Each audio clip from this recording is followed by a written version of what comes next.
अस्सलाम वालेकुम व्यूअर्स, उम्मीद है कि आप सब खैरियत से होंगे।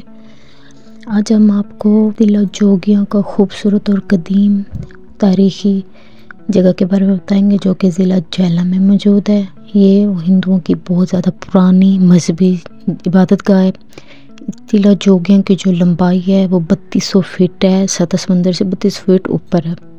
इसका जो मौसम है वो सर्दियों में सर्द हो जाता है और गर्मियों में बहुत ज़्यादा गर्म हो जाता है। इसमें बहुत ज़्यादा फॉरेस्ट पाए जाते हैं जिसमें वाइल्ड लाइफ जानवर भी इसमें मौजूद हैं जो इसका हिस्सा हैं। पहाड़ जंगलात भी इसमें मौजूद हैं।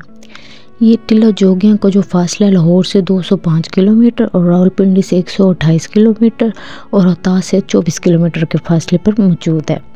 मिस हिस्टोरियन चैनल में आने के लिए फिर से खुश आमदीद। टिला जोगियां एक मुतवरिक हिंदू मंदिर और खानगाही कम्प्लेक्स है जो पाकिस्तान के पंजाब के साल्ट रेंज में टिला जोगियां पहाड़ की चोटी पर वाक़ है। ये बाद में हिंदू की इबादतगाह बन गया। रवायत है कि टिला जोगियों की बुनियाद जो है वो 100 कबल मसीह में रखी गई थी। टिला जोगियों का मतलब जोगियों की पहाड़ी भी है। यहाँ हीर रांझे को उसका जोग मिला था। ये वो जगह है जहाँ गुरु गोरखनाथ ने कायम करदा कांपत जोगियों ने अपने पीछे खानगाह छोड़ी है। इसमें यह है कि हमें समझ नहीं आता कि ये खानगाह कब मौजूद है, लेकिन बलहोटी के बेटे पोरन की दास्तान में इस सियालकोट के राजा सलवान सुतेली खानगाह का जिक्र पहली मरतबा मिलता है। दास्तान के मुताबिक पोरन को इसकी मां के लगाए हुए बदकारी के इल्ज़ाम की वजह से हाथ पांव काट कर शहर से बाहर जो एक कुआं था उसमें डाल दिया गया था। वो वहाँ ज़िंदगी और मौत की कशमकश में पड़ा हुआ था। एक रोज़ उधर से गुरु गोरखनाथ का गुजर हुआ। गुरु के एक चेले ने कुएं में पूरन को देखा और गुरु को हिदायत पर उसे बाहर निकाला। पूरन के गुरु को अपनी कहानी सुनाई जिस पर गुरु बहुत रंजीदा हुए और अफसरदा हो गए। बस गुरु का पूरन की मस्क शुदा जिस्म पर हाथ रखना था कि वो मौत ज़ाती तौर पर बिल्कुल ठीक हो गया। उसके हाथ पांव वापस आ गए। पंजाबी की मारूफ रोमानी दास्तान हीर रांझा में पंजाबी शायर वारिस शाह ने भी टिला जोगियों का जिक्र किया है। वारिस शाह के मुताबिक गुरु गोरखनाथ के चेले बिलनाथ जोगी ने रांझे को जोगी बना दिया था। टिला जोगियां सिलसिला कोह नमक पाकिस्तान का एक अहम पहाड़ है जिसकी बुलंदी 3200 फीट है। इसकी चोटी पर हिंदुओं के मंदिर और पानी जमा करने के तालाब भी मौजूद हैं। सिकंदर आज़म, मुगल बादशाह, जहांगीर, गुरु नानक, रांझा, हज़रत नून अली रहमतुल्लाह मारूफ मलाह पंजाब और बहादुर शाह भी यहाँ आए थे।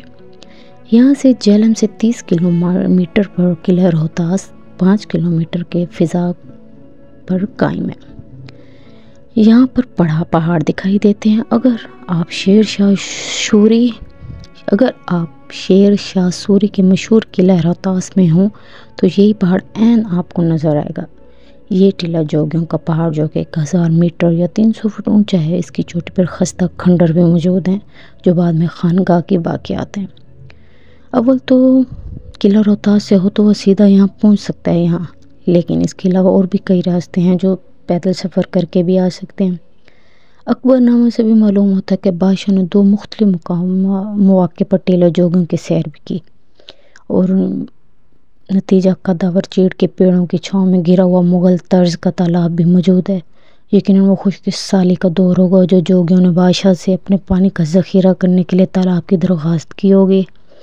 चंद साल पहले तक तालाब के बिल्कुल साथ ही कोई 12-15 समाधियाँ थीं, लेकिन कुछ लालची लोगों ने खजाने के लालच में इन सबको तबाह कर डाला। तालाब से शुमाल की जानिब अगर हम देखें तो वहाँ खस्ता इमारतों का एक झुमघट्टा भी है।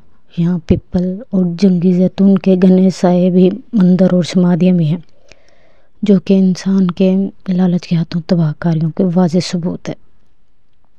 इसके अलावा जो है टिला में सोने का काम या तलबर शामिल है। टिला जोगियों में कढ़ाई तिल्ला दोज़ी के बारे में भी मशहूर है कि कहा जाता है कि इसकी इब्तदा ईरान के एक दौर इफ्तदा गाँव ज़री से हुई थी जिसमें उन्होंने अपने 700 कारीगरों के ग्रुप के साथ कश्मीर में हिजरत करने वाले मुसलमानों बुज़ुर्ग शाह हमदान को यहाँ हिंदुस्तान ले आए थे जिन्होंने यहाँ काम किया। रंजीत सिंह के दौर में जब गुरु नानक के मानने वालों ने पंजाब की हुकूमत संभाली तो इसको याद को हमेशा के लिए महफूज करने के लिए यहाँ गुंबद खड़ा कर दिया जिसकी वजह से आज ये बहुत ज़्यादा मशहूर है। تلا جوگیوں کے نام سے بہت زیادہ مشہور مانا جاتا ہے، جو ہندوؤں کی عبادت کا ہے۔ ملتے ہیں اگلے ویڈیو میں، اللہ حافظ۔